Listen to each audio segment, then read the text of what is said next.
नमस्कार, न्यूज 8 में आपका बहुत बहुत स्वागत है। मेरा नाम है अंकित त्यागी। इस वक्त आप एनडीटीवी इंडिया के साथ हैं। शुरुआत कर रहे हैं झारखंड के मुख्यमंत्री हेमंत सोरेन के कैंप से एक बड़ी खबर आ रही है। हेमंत सोरेन अपने पद पर बने रहेंगे। ये फैसला रांची में सत्तारूढ़ गठबंधन की बैठक के बाद कांग्रेस के विधायक अनूप सिंह ने मीडिया से बात करते हुए ये दावा किया है। दरअसल एनफोर्समेंट डायरेक्टरेट लगातार हेमंत सोरेन को समन पे समन भेज रहा है। 6 समन के बाद भी हेमंत सोरेन अब तक एनफोर्समेंट डायरेक्टरेट के सामने प्रस्तुत नहीं हुए। हेमंत सोरेन मुख्यमंत्री की कुर्सी छोड़कर अपनी पत्नी कल्पना सोरेन को मुख्यमंत्री बना सकते हैं, ऐसी रिपोर्ट्स आ रही थी, ऐसे चर्चा चल रही थी। वहीं गिरिडीह के गांडे से जेएमएम विधायक सरफराज अहमद के इस्तीफे के बाद इन अटकलों को और भी हवा मिली। ऐसा माना जा रहा था कि हेमंत सोरेन अपने इस्तीफे के बाद कल्पना सोरेन को मुख्यमंत्री बनाएंगे और उसके बाद उपचुनाव जब होगा तो इसी सीट से, जो सरफराज अहमद की सीट है, वहां से उनको चुनाव लड़ाया जाएगा। लेकिन अब इन सब अटकलों पर फिलहाल कम से कम विराम लगाने की कोशिश की गई है, ये कहते हुए कि मुख्यमंत्री तो हेमंत सोरेन ही रहेंगे।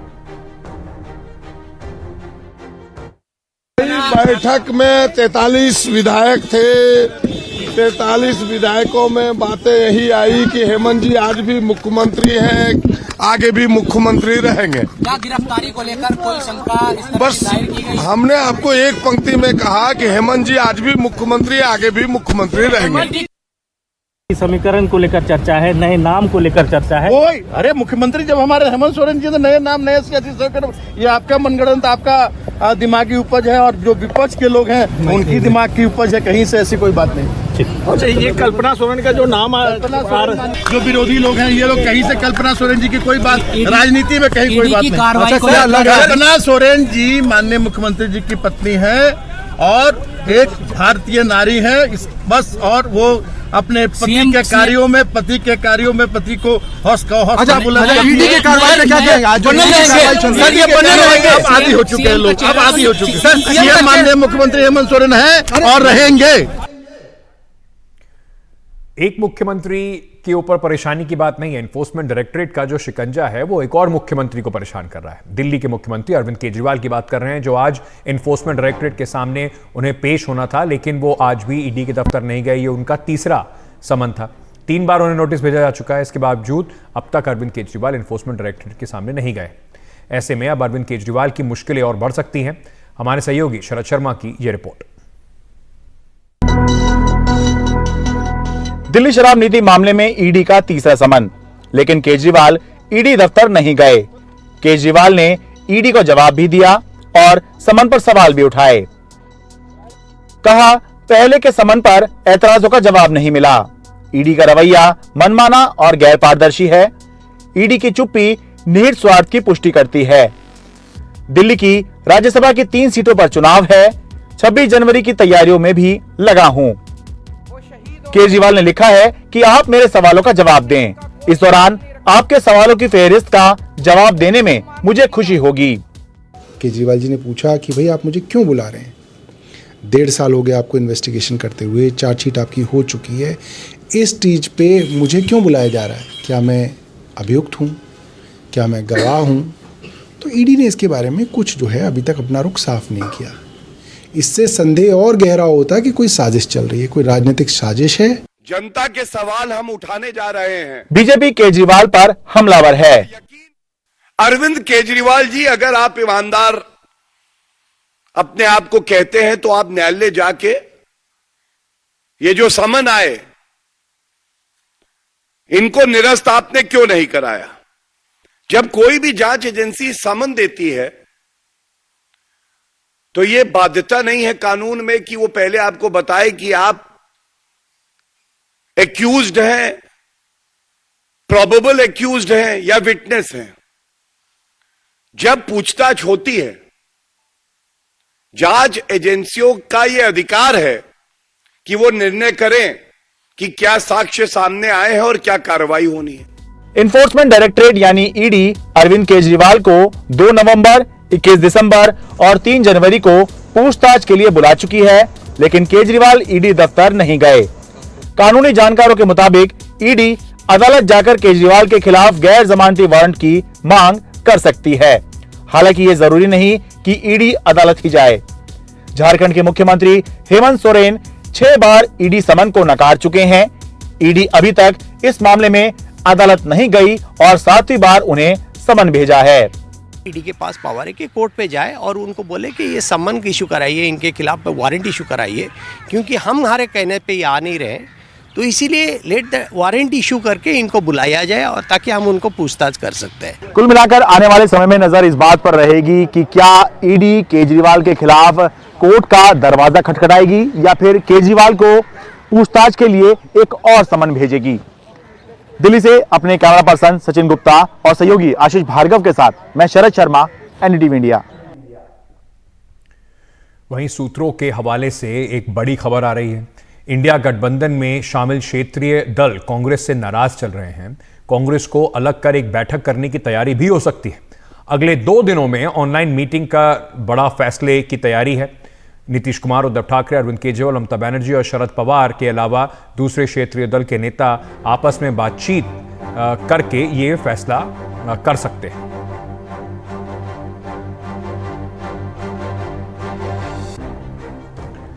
तो भी राह कठिन है इंडिया गठबंधन की। आगे बढ़ते हैं और बात करते हैं हिंडनबर्ग केस में सुप्रीम कोर्ट के आज फैसले की। एक बड़ा फैसला, अडानी ग्रुप को इसमें क्लीन चिट दी गई है।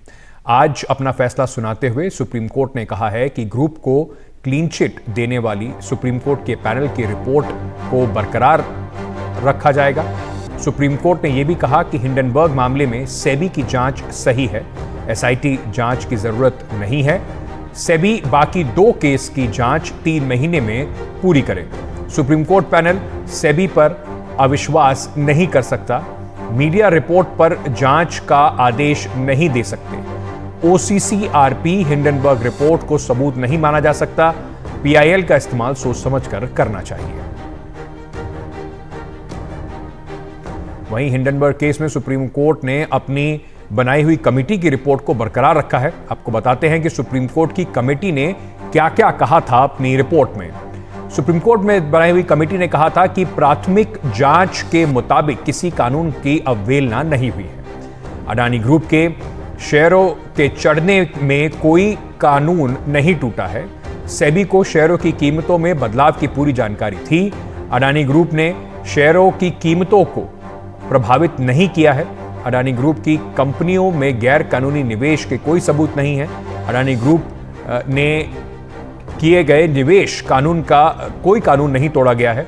अडानी ग्रुप में मुनाफा कमाने वालों के नाम उजागर किए हैं। अडानी ग्रुप ने जो सूचनाएं दी सेबी को दी हैं वो बिल्कुल ठीक सूचनाएं हैं, उनमें कोई खामी नहीं है। पब्लिक शेयर होल्डिंग के नियमों का पालन किया गया है।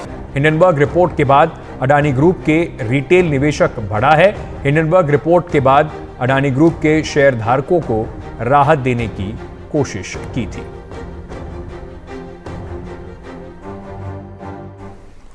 देखिए, सुप्रीम कोर्ट के फैसले की कई अहम चीज़ें हैं।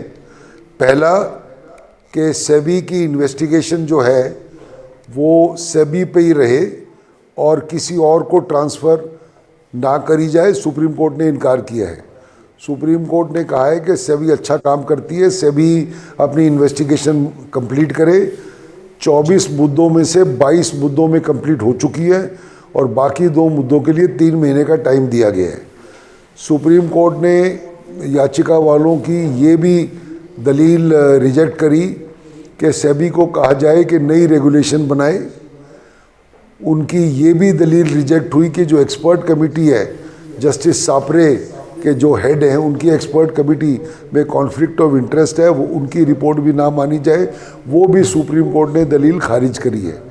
अल्टीमेटली जो मुद्दे रिट पिटिशनर्स ने सुप्रीम कोर्ट के सामने रखे वो सारे मुद्दे रद्द किए गए हैं। सुप्रीम कोर्ट ने ये भी कहा है कि ऐसी अनवेरीफाइड रिपोर्ट्स को केसेस का, मुकदमों का बेसिस नहीं बनाया जा सकता जब तक प्रॉपर सबूत ना दिए जाएं, और ऐसी रिपोर्ट पेश करना कोई सबूत नहीं है। और अल्टीमेटली आप देखिए, ये जो हिंडनबर्ग एसोसिएशन या कंपनी या जो भी ये बॉडी है, इनका काम सिर्फ अपने प्रॉफिट बनाने का है। इसीलिए इन्होंने शेयर मार्केट में ये उथला पतली करी है सो दैट किसी तरह से अपना ये पैसे बनाए, और इसलिए इन्वेस्टर्स ने बहुत पैसा अपना लूज़ किया है। ये सारा पैसा लूज़ करना सिर्फ हिंडनबर्ग की तरकीबों की वजह से हुआ है। इससे आगे हमें बहुत ध्यान रखना है, और सेबी ने अपनी इन्वेस्टिगेशन पूरी मुकम्मल कर ली है। तो अल्टीमेटली ये जो किस्सा है ये आज ख़त्म किया गया है। फैसले के बाद अडानी ग्रुप के चेयरमैन गौतम अडानी ने ट्वीट करके अपनी इस पर राय रखी। उन्होंने कहा कि माननीय सुप्रीम कोर्ट के फैसले का दिखाता है कि सत्य की जीत हुई, सत्य में जयते। मैं उन लोगों का आभार व्यक्त करता हूं जो हमारे साथ खड़े रहे। भारत की विकास गाथा में हमारा योगदान जारी रहेगा। जय हिंद।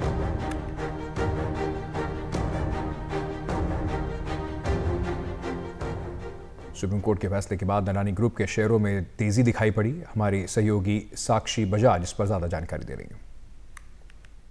सुप्रीम कोर्ट के फैसले के बाद हमने देखा कि अडानी ग्रुप के सारे ही शेयर्स जो हैं वो ऊपर जो हैं क्लोज हुए और काफ़ी ही ऊंचाई पर जो है क्लोज हुए। हमने देखा कि इंट्राडे ट्रेड में भी जो है अडानी ग्रुप के स्टॉक्स अच्छा परफॉर्म कर रहे थे और हमने डबल डिजिट गेन्स देखे अडानी एनर्जी सॉल्यूशंस और अडानी टोटल के स्टॉक में। अडानी एनर्जी सॉल्यूशंस का जो स्टॉक है वो 11% से भी ऊपर जो है क्लोज हुआ और अडानी टोटल का स्टॉक जो है वो 10% जो है ऊंचा हुआ क्लोजिंग में।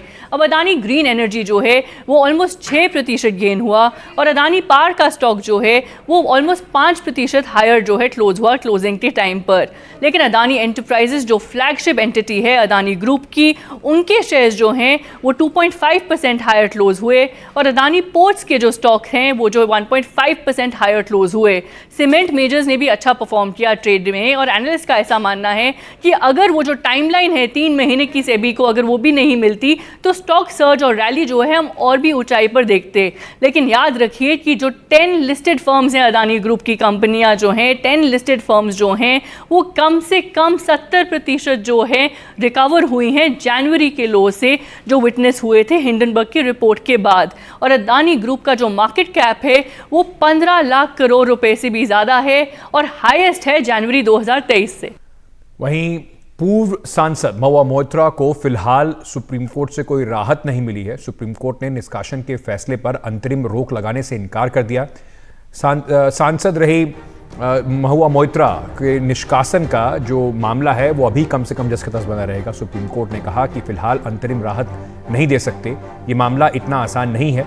महुआ की संसद कार्रवाई में हिस्सा लेने की इजाजत देने की अर्जी ठुकरा दी गई है। हालांकि महुआ मोइत्रा के निष्कासन के खिलाफ अर्जी का परीक्षण सुप्रीम कोर्ट करेगा। लोकसभा के महासचिव को नोटिस जारी कर जवाब मांगा गया है और 11 मार्च से इसकी सुनवाई शुरू होगी।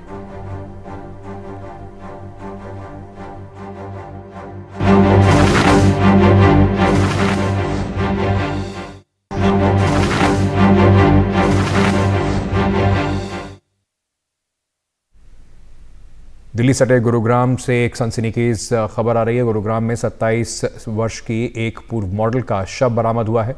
पुलिस ने शक के आधार पर वारदात के बाद अभिजीत सिंह नाम के एक व्यक्ति को हिरासत में लिया है जो सिटी पॉइंट होटल्स का मालिक है। आरोप है कि अभिजीत समेत कुछ लोगों ने होटल में ही हत्या को अंजाम दिया और इसके बाद अभिजीत ने अपने साथियों को 10 लाख रुपए देकर शव को ठिकाने लगाने के लिए कहा।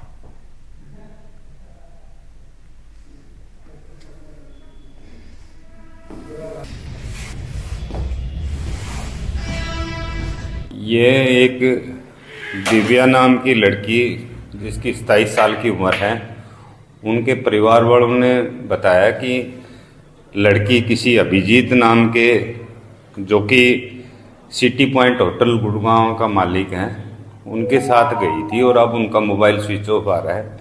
जो पुलिस ने सिटी पॉइंट होटल में जा कर के सीसीटीवी फुटेज को खंगाला तो अपराध की होने की पुष्टि होने पर अभियोग अंकित किया गया है और आगे अभी इन्वेस्टिगेशन की जा रही है, जिसमें क्राइम टीम भी इसमें हर पहलू पे बारीकी से अनुसंधान कर रही है।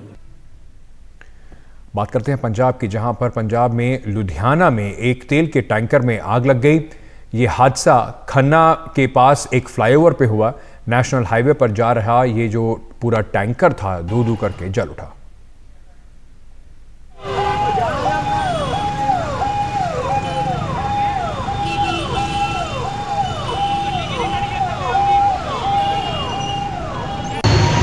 एक खन्ना बस स्टैंड के कोल अग लगी है जी, ਉਹਦੇ ਉੱਪਰ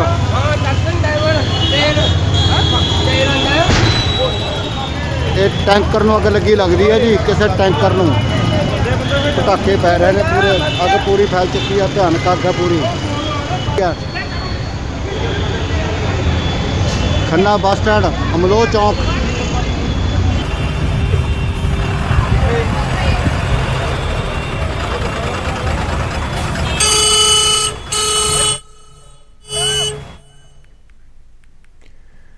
चलिए अब बात करते हैं क्रिकेट की। दक्षिण अफ्रीका के साथ दूसरे टेस्ट मैच में भारत की पारी 153 रन पर सिमट गई।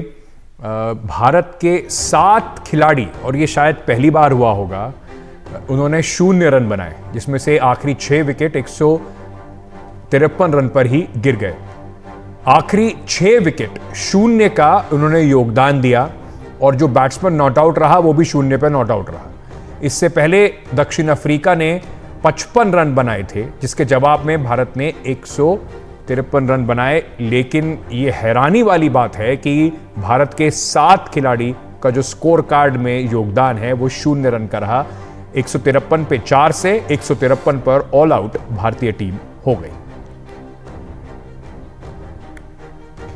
और आपको थोड़ा अपडेट और बता देते हैं, ये लगता है कि 5 दिवसीय टेस्ट मैच ना होकर 1-2 दिवसीय मैच रह जाएगा, क्योंकि दक्षिण अफ्रीका की 37 रनों पर पहला विकेट गिर गया है। तो एक दिन के अंदर ये 11वां विकेट, 21वां विकेट माफ कीजिएगा, ये इस मैच में गिरा है। चलिए एक छोटा सा ब्रेक ले लेते हैं, खबरों का सिलसिला एनडीटीवी पर जारी है।